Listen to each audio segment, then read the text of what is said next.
Hello, good morning. Welcome to this talk, Bulletproofing for Black Friday. It's a talk on how to stress test, improve and scale your Symfony applications. For you in e-commerce, I hope Black Friday went well. If it is not the case, I hope you will learn a few things today on how to have a better edition next time. So to start with, let me give you a bit of backstory. And yes, there is a spoiler alert on this slide. Many years ago, I was working for a small ticketing company. So we were a fresh startup, group of people trying to reinvent the way you are booking tickets to events such as Symphony or in the cultural industries. We are trying to tackle the giants. We landed a deal with a new customer, a large venue for us at that time. And we worked for a few months to ship the missing features. You know, when you have this deal and you ship everything that should be done until a very important day, the day they launch their season. And if you know something about cultural industries, when a venue is launching their season, it's a critical day. They can make up to half of their yearly revenue on that single day. So we cannot fail, right? And yeah, like we did. Ticketing started at 10 a.m. that day online and on site, all devices calling the same API in the background. And 45 minutes, 1 hour after the launch, things were getting slower and slower and slower until everything crashes down. That was clearly a low point. The mood in the office was clearly Sakinu.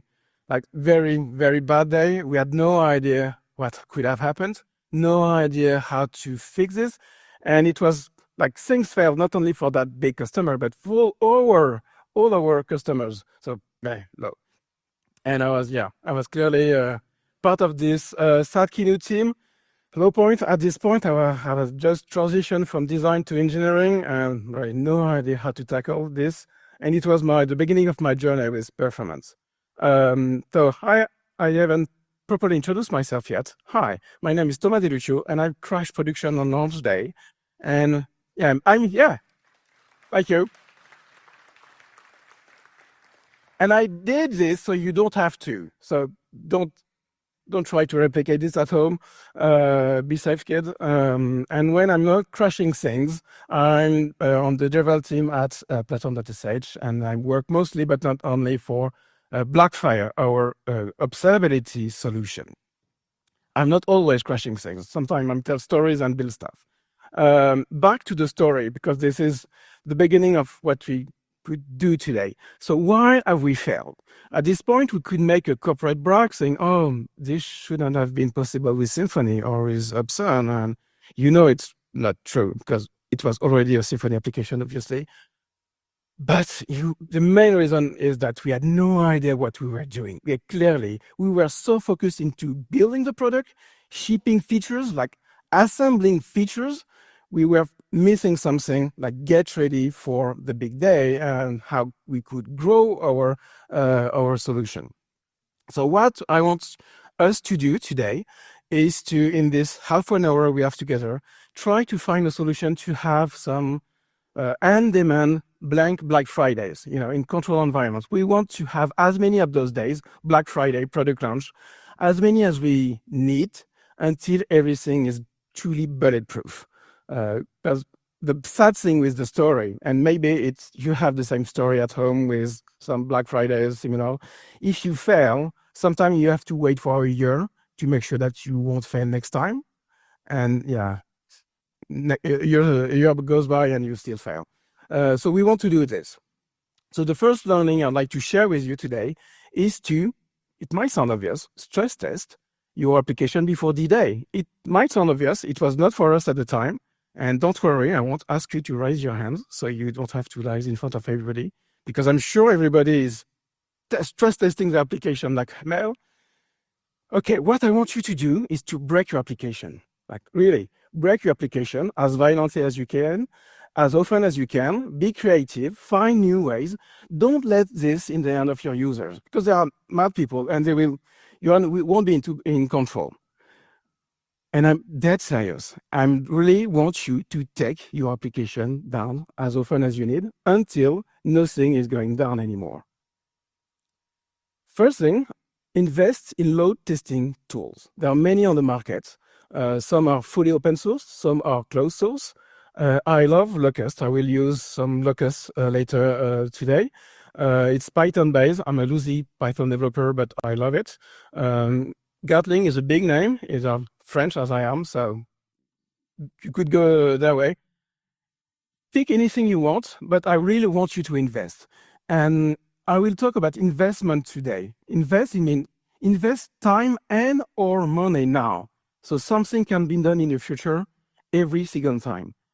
For you, for anyone on your team, this should just work. So find the good trade-off between time and money, with using some SaaS services and some DIY, so you have a setup fully reliable. And with load testing, what matters is not only to have a specific number of hits in the on the home page. You need to recreate real-life user journeys. So again, invest some time in your analytics. Find patterns in terms of user journey. What are your users actually doing on your site? It's honestly quite complicated. It's not obvious, usually integrated. Find some time, do this, and invest again a bit more time. So use your APIs if you have some, build some if you need, fetch data in your databases. And it's example for an e-commerce application. Like I made a list of all the product pages, all the product IDs, all the category pages, all the search keywords that are listed. I made JSON object for anything that could be useful. And then I work a bit more with Locust, and I created some functions that can be stacked as Lego blocks. It's Python, but work in any kind of language. And behind the scenes, those functions are calling those JSON objects.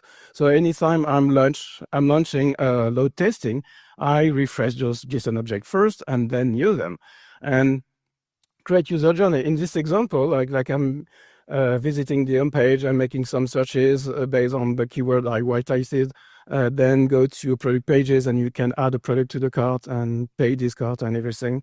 The other example, and like do not underestimate the outliers, the big things. This is an example for a very big cart with 100 objects in the cart.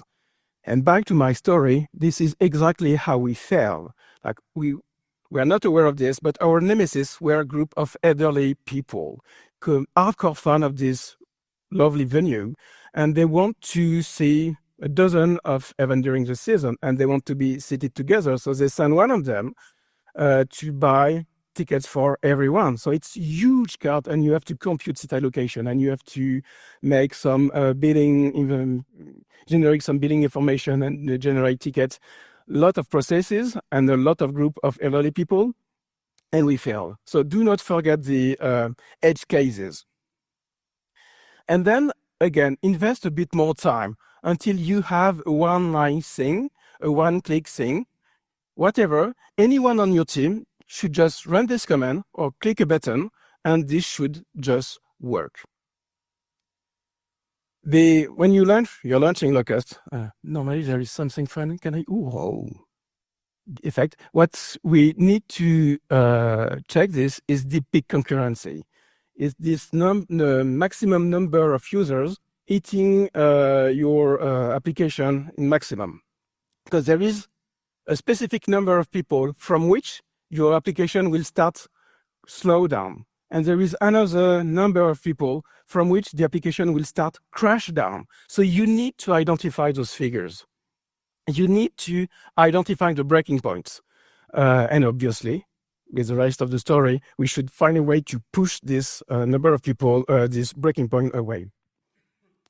Maybe you know, and maybe someone on your team may know, there is a correlation between the number of users you have in your application and the revenue you make. So every time there is 1,000 users on your application, you make this amount of money. So knowing your breaking point means like you know the maximum revenue your application will be able to generate ever, or during a Black Friday, this is the maximum revenue you can hope.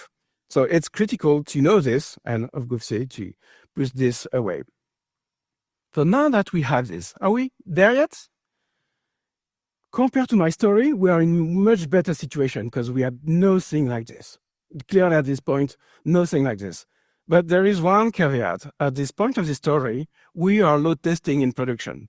And you know what? Kinu says no, and I agree with Kinu. I invite you to crash your application down, but not be foolish. Don't do this in production. Do this in carbon copy of your production. And that's my second advice I'd like to share with you today. Always work on carbon copies of your production.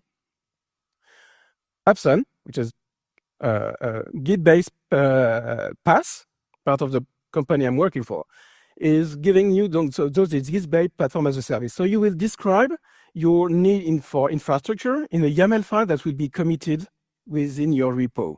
So you say, for this project, you have obviously a Symfony application, so within PHP 8.3, 8.4 image. It's built and deployed this way, and maybe you have a decoupled frontend, so you have in the same project a Node.js application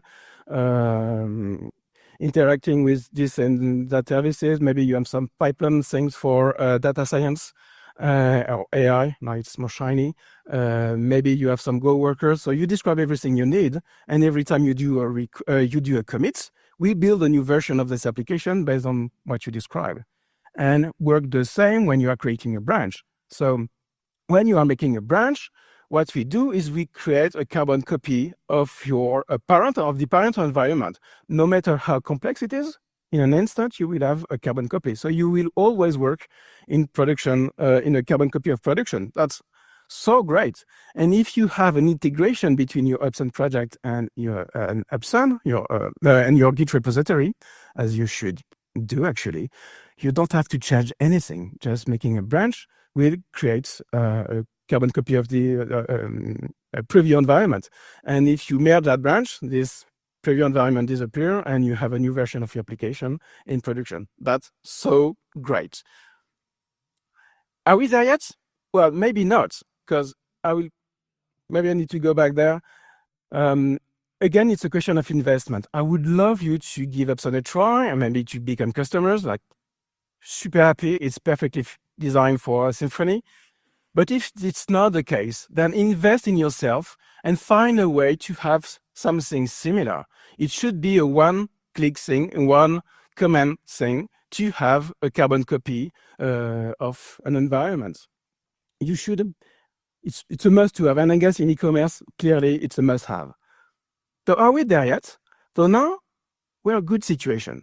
We can stress test our application in a controlled environment, so we won't be affecting our production. It's good.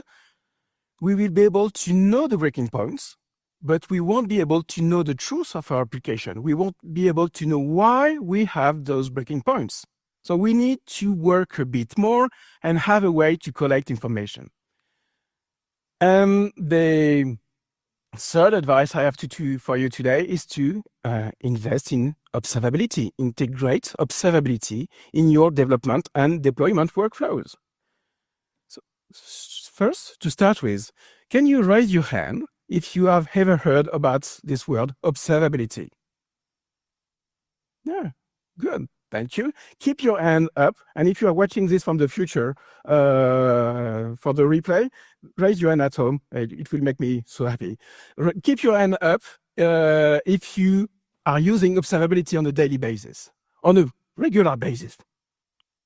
Okay, good. Thank you. So for those of you who might need it, here's my definition of observability. It's the ability to witness the behavior of an application, detect bottlenecks, and improve control performance. That's a mouthful to say. It's a bionic glasses for your application. So it's a way to see through the black boxes of your application, of your infrastructure, and make educated decision. Blackfire, which is the product I'm the voice of, is providing us developers this continuous observability solution.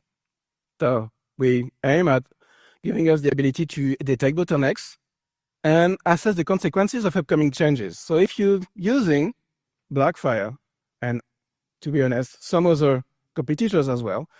Again, invest something that could be useful for you. You are in a driver's seat, and you will know the consequences of what you are developing before putting it in production. So you have multiple feature that you can expect. You're monitoring to give you a better view of your application for both CLI and HTTP traffic. Continuous profiling, which is the lightweight way of collecting observability data. It's super useful. And it's available for PHP, Python, Node.js, Go, Ruby, Rust, soon Java.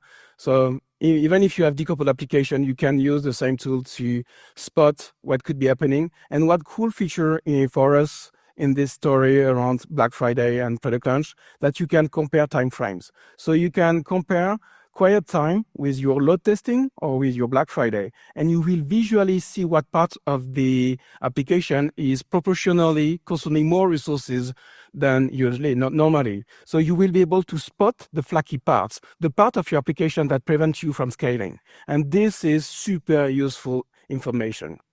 There is also the deterministic profiling, which is the more in-depth data collection for a very precise part of your application. So you can say, for this request, I am seeing absolutely everything, and you make a visual representation of how your code is being executed. So you can visually spot if you have loops, how many times you go within this function, what function is consuming what the resources for all the available dimension. And there is test. And yes, I am one of those guys that annoy you with writing tests. I know that you are writing tests all the time. If there is good test coverage, yeah, we are all in the same team. And I like you to do the same thing with performance tests. If you write performance tests and you, even more importantly, you automate them, then you will know in advance. You can prevent a pull request from being merged if it degrades performance. So it's very good. And the team behind Blackfire is also building some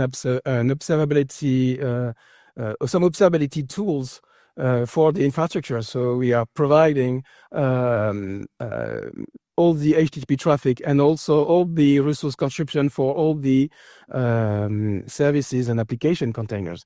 And that is very useful because it will help you spot if you are correctly scaled. Make sure that every container is scaled correctly to deliver what it has to do. So your objective with observability, I'm saying observability in general, because again, I would be super thrilled if you can, maybe you are a Blackfire customer and Blackfire user. But if it's not the case, again, invest in yourself, invest in something, so time, money, so you can have something similar and make educated decision. The objective with observability is to improve user experience. Your user should have the best experience possible at all time. You should quickly spot improvement opportunities. And last but not least, make sure that your application is scaled correctly. So are we there yet? We're almost there yet. We're almost there. Because now we can recreate Black Fridays in controlled environments. We have observability to know what is happening behind the scene and why we have those breaking points. But there is one thing we need to focus more on is scalability. Kinu doesn't need scaling. Kinu is scale at max. I'm not. Maybe you are not either. So we need to find a way to scale correctly. And that the fourth and last learning I'd like to share with you today. Click. Yep. To be able to scale, you need to answer this pretty complicated question. So what part of your application needs what resources to achieve what result? And there are no one size fits all. First, you have to start with the end about the results. What are you expecting? What's the objective? What are your objective? Maybe you need to find a way to scale your application for quiet time, for the craziest period of the year. So product launch, Black Friday, whatever applies to you, and maybe an intermediary scenario. So you need to first find those scenarios and reduce those tests we described earlier until you find those values. And the cool thing, your objective with test scaling is to make sure that you can identify precisely all the requirements per container, make sure that you balance correctly the load. Do you need a load balancer or not? And maybe the answer is not always yes. You need to test, and you have the way with what you described to make hypotheses and evaluate those hypotheses. So make a test with one instance, with two, with three, with five, and see how you handle the situation every time, and make a decision, like cost-based or carbon-based decision based on everything you have seen. And do not forget to scale your workers, something I honestly see too many times. Make sure that you have enough workers working. Make sure they are working in containers with enough resources so they can deliver. One cool thing with Upsun, among the many cool things, let's be corporate. One cool thing with Upsun is that you can allocate resources granularly. So you can decide, we decide with a UI, obviously with a CLI, if you want to scale up or down resources in every container. So you can decide to add more memory there and maybe less CPU there because it's wasted. And you can correctly scale. And one cool thing, if you look there, yes, it's working. I feel like a Jedi. You have, for the application containers, you can increase the number of instances. So you don't have actually to deal with your load balancer. You can just click in the UI, go from 1 to 3, and we will deploy a new version with 3 instances and add the load balancer. And when you are done with the situation you have, just go down and we will deploy a new version of the application with maybe only 1 instance. That's super great. And obviously you can do things with CLI as much more convenient than clicking on an UI, but taste, like you find something that works for you. And again, invest in fine-grained resource allocation. As much as I will be thrilled to have you as Upsun users, find a solution that works for you. So invest in something that gives you the same flexibility, the same power. Something that we see quite often is applications scale at max all the year, like for a whole year, because it's really a struggle on some hosting providers to scale down. You are always scale at max. It costs you a lot. It has an insane carbon footprint for no good reason.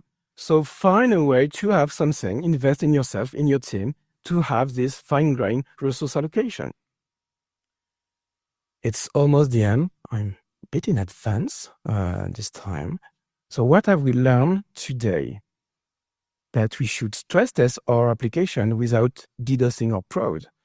And both parts of this sentence are valid. So stress test your application as often as you need, as violently as you need. Leave your production alone. Let your user enjoy what they have. Invest in instant production cloning. If you are in e-commerce, clearly it's a must-have, and not only for load testing. Every time you make a feature, you should try this feature in something matching your production. Rely on 360 observability. Make sure that you have a way of understanding what's happening in your infrastructure, in your backend, in your front end. Make educated decisions so you can quickly fix what should be fixed, find improvement opportunities, and correctly grow your application. Control the performance of the application in the long term. Invest in fine-grained resource allocation. That's clearly a must-have. You need to quickly scale up and down to make sure that you are always correctly scaled. And if you add a bit of your own magic, you should have a way of fully controlling your application for those crazy days, Black Fridays and product launch. And you can say goodbye to sad Kinu, and never again. And clearly for me, like I did this once, never again. And you can enjoy the shiny new life of relax, Kinu, because you are fully in control. For next Black Friday, you can enjoy your drink, relax. Everything will go well. You won't have anything to do in a rush. Thank you so much for this.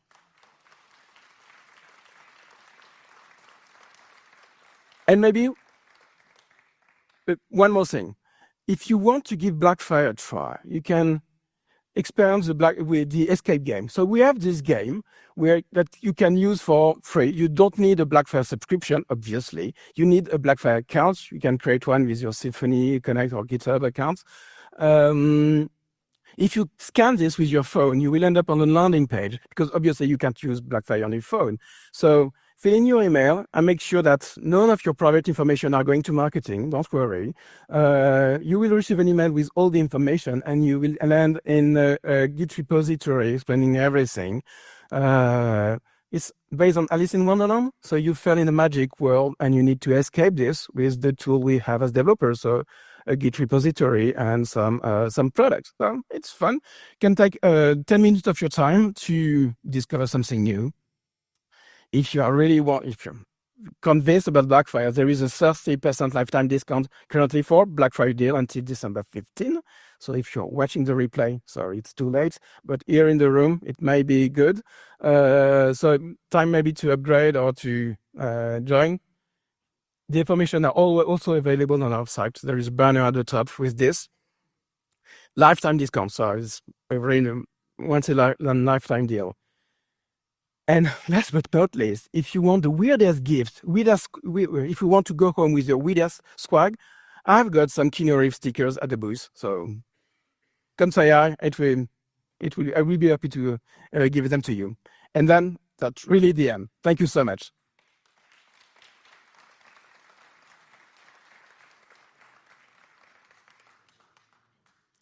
Do you have any questions?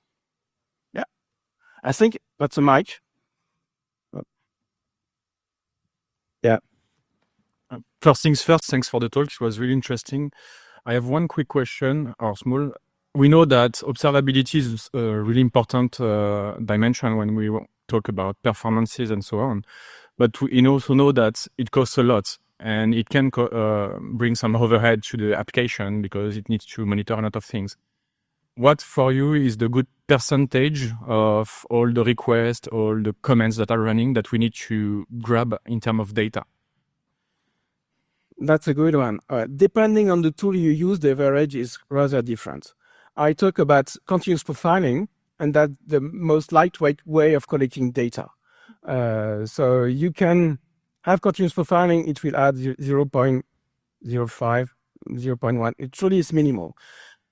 The way we are doing monitoring is deterministic monitoring. So the overhead is a bit bigger.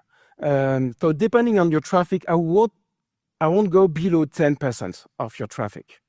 But again, it depends. Like we have some customers with insane amount of traffic, and they can go way below this because there are so much traffic that even capturing a source subset remain statistically valid. The issue, if you are collecting lower monitoring, lower part of your traffic, you will lose the quality of the information. So below 10 not, but continuous profiling, honestly, you don't have to worry. And for what we see, when you start using such tools, so ours and honestly also the competitors, you make some improvements in the first weeks. So you gain quickly what you lost with overhead. Thank you. Is there any other question? No? Because I would be surprised to see, I would like to see developers launching stuff because I will always pick last at stuff. Yeah, good. Now you have to catch it. Yes. Hi, thank you. It was very interesting. So what was your fault in this ticket system, actually? What was the fault in the... Yeah. What was a bottleneck in your situation, if you're convenient to talk about it? Yeah, I think the main... well, we had these issues with large cards, and we were not expecting people to book like 50, 100 tickets in a single command. So we were single order, so we were not ready for that. And I'm sure they are now because it's a very lovely company, very kind people. But I think the main reason is that we were focused in shipping features and not seeing how this feature will actually be used by users.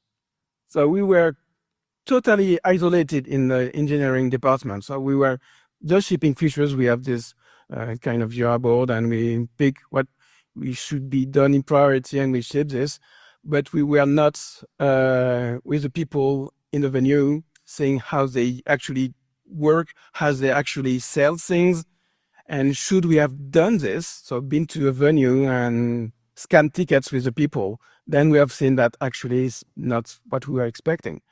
And we made some dumb stuff, like when you want to print a ticket on site, with this shiny cardboard thing, with some QR code and some shiny painting at the end as the background.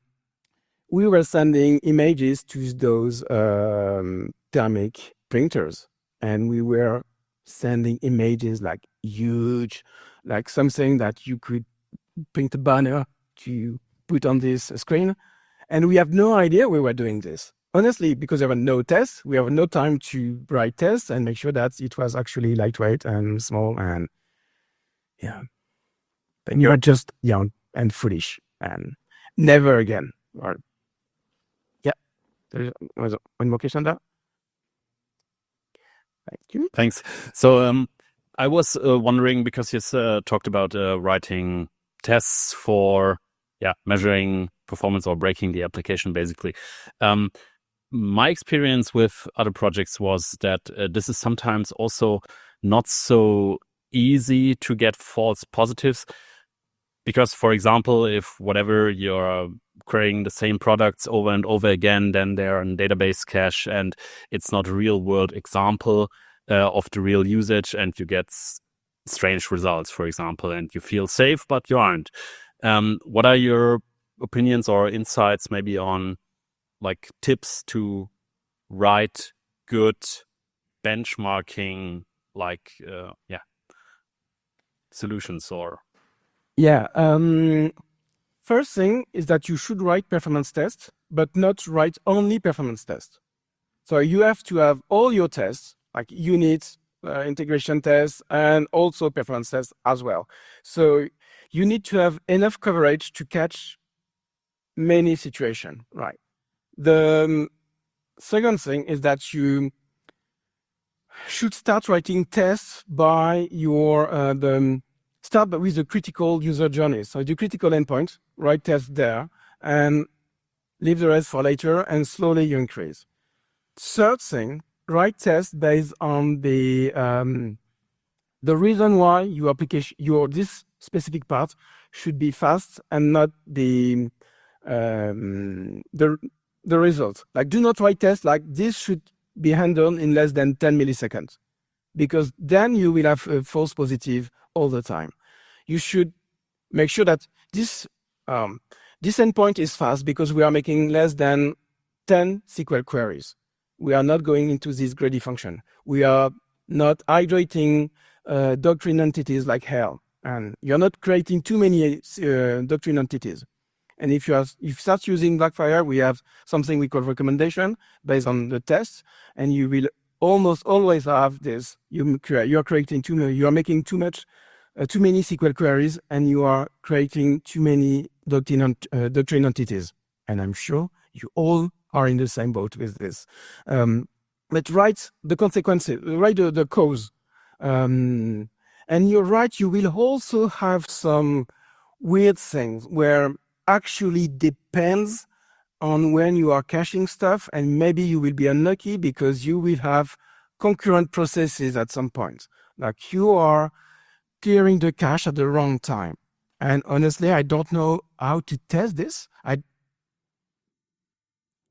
don't think we can do it with Blackfire. I don't know that it's a good idea, but you need to find a way actually to, if this is something that could happen to you, find a way to honestly test this, or make sure that everything is scheduled at the right time. But it's true that you will always have bad experience. This will happen. What you want to do is make sure that for the 99% of the remaining occasion, everything are going smooth. But you will have bad days. We all have bad days where everything crashes. you wake up late and you miss the bus, and the day you come late, your server are down, and we will have those. You still have those, but you will have less of those if you stack more tests and make sure that you are in control. But tests are not, honestly, tests are not enough. You can have a perfect test coverage and you forget to do some load testing events. You may fail as well because your tests are correct, but you are missing an occasion to view things from a different angle. Yeah, thanks. Thank you. Yeah, there is one question in front. Oh, good. You talked about scalability and how easy and convenient it is with Upsun to like fire up a second or third instance of your application. Is there anything you have to be aware of with your application configuration, like in terms of shared mounts for user-generated content, for example, or is it all like done automatically? No, you're right. I haven't time to cover everything. If you add multiple instances, you have to be super cautious of your mounts. Make sure that, so for those not aware of what a mount is, mounts are those possibly shared drive where you are storing data. If you have multiple instances, you want to share, imagine your user are uploading pictures to your application. Those pictures will be stored in a part of the drive that need to be available for all instances. This mount need to be shared between the instances. But for all the cache warm-up thing, you don't want to share this. So this should be local. So when you are designing your application, you need to think that you may need to scale indeed. That's a very good question. Thank you for asking. So you need to ensure that the storage directory that need to be shared are on shareable mounts. I forgot the name or how do we spell it, but can find it the name. But yes, that's a very good call. If you forget it, you may have multiple instances not sharing data correctly, and you will have a faulty application. So even if you are starting slow with a small application, have in mind that maybe one day you will, and surely if you are doing your work correctly, it will grow and it will scale, and you will need to have multiple instances and maybe a replication in different parts of the world. So you need to think what is shared and what is not. And this is also why we are not yet providing multiple instances of services. Like you won't be able to have multiple version of your databases, because this is honestly hell to make sure that everything is correctly in sync in all databases. I don't know if it solved your question. Not so much. I mean, if you think I did beforehand, like before I scale, as soon as I scale, like firing up a second one, I don't have to think about something else afterwards. So if I create a mount at the very beginning with just one instance, as soon as I fire up a second one, I don't have to think about anything else anymore. The mount is automatically shared for both instances. So it's just like adding a second one and I'm done. Yeah. And if you haven't thought about this first, let me go back in time in my talk just to... Oh, it's blinking. In the way you are in this file, we don't have this there. No, I don't have it there. But in the same file, you are describing your mounts. So you describe, okay, this is writable. Okay, this function is writable and it's a local mount. This one is shared. And even if you haven't done this correctly at this time, before scaling, deploy a new version with the correct mounts, and then increase the number of instances, and you will be done. So it can be done in 10 minutes. So nothing crazy, but yeah, indeed, think of it before scaling. Thank you. Thank you. There are any more questions? Maybe it's time to have a coffee. It's good. One more? One more question. One more. Oh. I'm not doing enough sports to be able to do this, but good. Cool. Thank you. You talk a lot about replicating the production environment, which is awesome. Cool. But most of our applications relies on somehow in third-party solutions. And when we perform stress tests against our applications, we will, of course, trigger third-party solutions, for example, mailing or something else. How to deal with this? I know we can mock them, but how, based on in your experience, how to deal with this in an easiest way? How to not avoid consuming our rates of the service we have with the third-party contracts? Most services I know are providing mocks. They have fake version and sandboxes. What I will do is to use environment variables to define to control this. So you have a way of saying this environment variable is only good for the production, my production environment, and any other is using this one. Or maybe you create a carbon copy and you set up this environment variable, and then based on this environment variable, your services will use the sandbox and not the production thing. That's how I will deal with this.